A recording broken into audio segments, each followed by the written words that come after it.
21वीं सदी में कोई मुसलमान नहीं रह जाएगा। जो होगा सनातनी होगा, बाकी कोई नहीं होगा।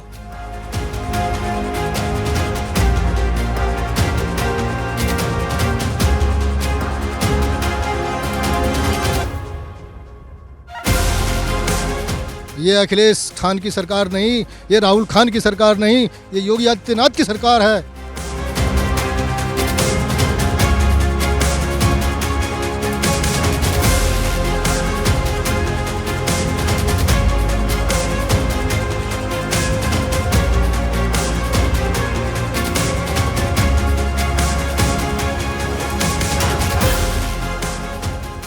पत्थर बरसाने वालों की खैर नहीं होगी। प्रत्येक संत जो है अपने आप में परमाणु है, परमाणु।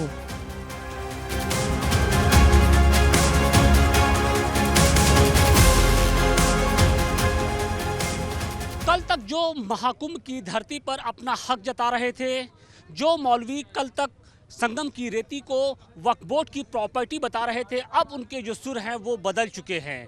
वो अब सन्यासियों, साधुओं और तपस्वियों पर फूल बरसाने की बात कर रहे हैं। वो योगी जी का धन्यवाद दे रहे हैं और कह रहे हैं अपने मुस्लिम भाइयों से कि जब पेशवाई निकले, जब साधु संत निकले तो उनके ऊपर फूल बरसाओ। सवाल इस बात का है कि ऐसा अचानक से हृदय परिवर्तन क्यों हो गया है? क्योंकि राष्ट्रीय मुस्लिम जमात के जो राष्ट्रीय अध्यक्ष हैं शहाबुद्दीन रजवी कल तक सेखी भगा रहे थे कि महाकुंभ की जो 55 बीघे जमीन है वो वक्फ बोर्ड की है, लेकिन आज फूल बरसाने की बात कर रहे हैं।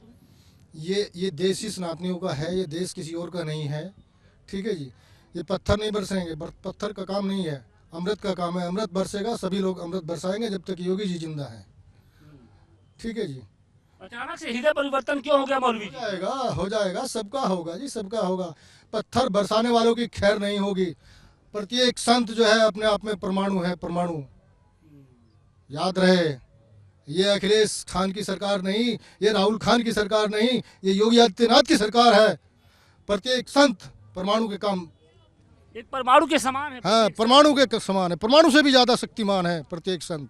तो अब ऐसे जो मौलवी हैं जो धमकी देते हैं, अब वो सब नहीं चलने वाला है। नहीं, बिल्कुल नहीं चलने वाला। तो इनका इलाज क्या है कि क्यों बार बार ऐसी बातें बोल देते हैं जो आपसी सौहार्द जिससे बिगड़े? ये दोगले परिजाति के लोग हैं, मिनटों में ही बदल जाते हैं। ये कभी कहते हैं इन पे पत्थर बरसाओ, कभी कहते हैं इन पे फूल बरसाओ, कभी ये अब पत्थर वाला काम तो ख़त्म ही हो गया। ये अब तो ये फूल ही बरसाएंगे। अब तो पत्थर वाला काम तो बिल्कुल ही ख़त्म हो गया महाराज। अब ये कहते हैं कि फूल बरसाओ, क्योंकि डर है, योगी जी का डर है, क्योंकि ये योगी जी की सेना है। ये सारी जो ये खड़ी हुई है सेना, ये योगी जी की सेना है। हम कैमरा पर्सन से कहेंगे कि जरा तस्वीरें दिखाइए कि किस तरीके से इस वक्त भगवा ब्रिगेड बिल्कुल तैयार है और योगी जी के पीछे खड़ी है। जिस तरीके से मौलाना जो शहाबुद्दीन रजवी हैं वो वक्फ बोर्ड पे दावा कर रहे थे, आज वक्फ बोर्ड को ही लेकर कह रहे हैं कि वक्फ बोर्ड भूमाफियाओं के कब्जे में है कहीं ना कहीं। लौ के पास जब पतंगा पहुंचता है तो बहुत फड़फड़ाता है। लौ के पास जब पतंगा पहुंचता है तो बहुत फड़फड़ाता है, लेकिन अंत क्या होता है उसका ये लौ को ही मालूम है। और इनका विनाश है, 21वीं सदी में विनाश है इनका विनाश। 21वीं सदी में कोई मुसलमान नहीं रह जाएगा। जो होगा सनातनी होगा, बाकी कोई नहीं होगा। बाकी किसी धर्म नहीं चले, सनातनी चलेगा केवल, सनातनी। हाँ, 21वीं सदी इनकी विनाश की सदी है। लेकिन वक्फ बोर्ड तो लगातार दावे करते रहा। जब उसकी इतनी हिम्मत आ गई कि सनातन की सबसे बड़ी जो भूमि है, वक्फ ही नहीं रह जाएगा तो बोर्ड कहाँ रह जाएगा? जब वक्फ ही नहीं रह जाएगा तो बोर्ड कहाँ होगा?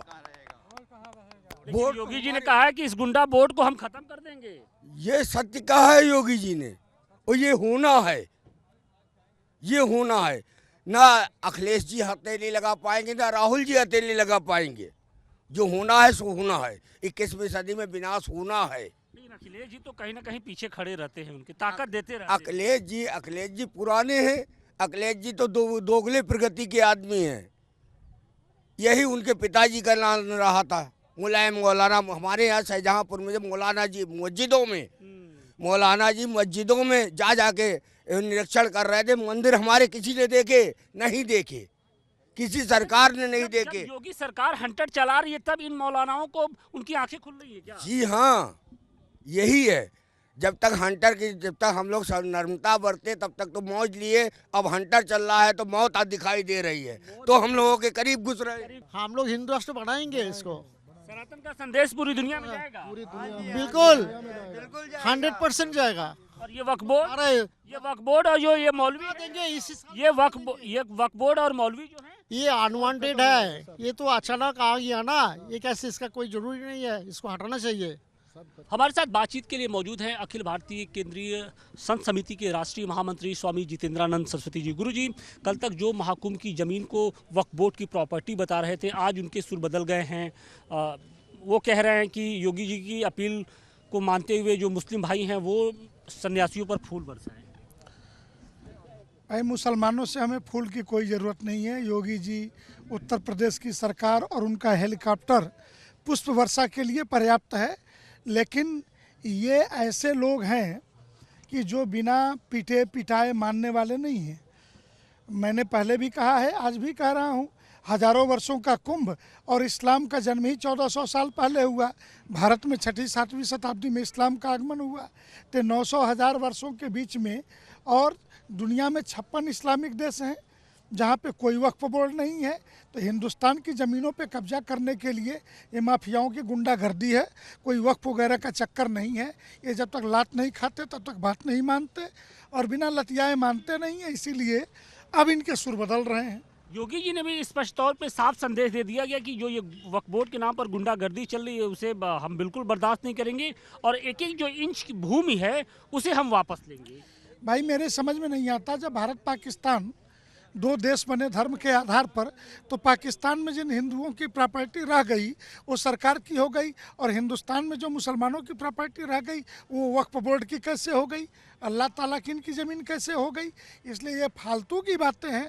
और योगी जी ने जो 2 शब्द प्रयोग किया है, डेंटिंग पेंटिंग, ये इसी के पात्र हैं, इसी से सुधरेंगे। डेंटिंग पेंटिंग, ये शब्द उनका किस तरह इशारा कर रहा है? आपको समझ में आता है ना गाड़ी की डेंटिंग और पेंटिंग कैसे होती है? ठोक ठठाए बगैर तो डेंटिंग होती नहीं। पीट करके सीधे किए जाते हैं लोहा लक्कड़, वैसे ही ये भी सीधे किए जाएंगे। क्या इस महाकुंभ से एक संदेश जाएगा क्या? स्वाभाविक है कि महाकुंभ सनातन धर्म के वैभव का उत्कर्ष का उत्सव है। राष्ट्र और धर्म के लिए हिंदुस्तान के रूप में इसलिए बसा हुआ है और बचा हुआ है कि यहाँ पर सनातन हिंदू धर्म, जो मूल में हिंदुओं की प्रकृति ही लोकतांत्रिक होती है, अन्यथा कोई एक इस्लामिक देश बताइए और लोकतांत्रिक पद्धति हो ये बताइए। तो ये देश में लोकतंत्र इसलिए है कि यहाँ हिंदू बहुमत में है। कल को हिंदू जहाँ 30% से कम हुआ हिंदू, वहाँ पे कोई बचना है नहीं, कोई लोकतंत्र की बातें नहीं होंगी। इसलिए इनको ठीक रखने का यही उपाय ठीक है।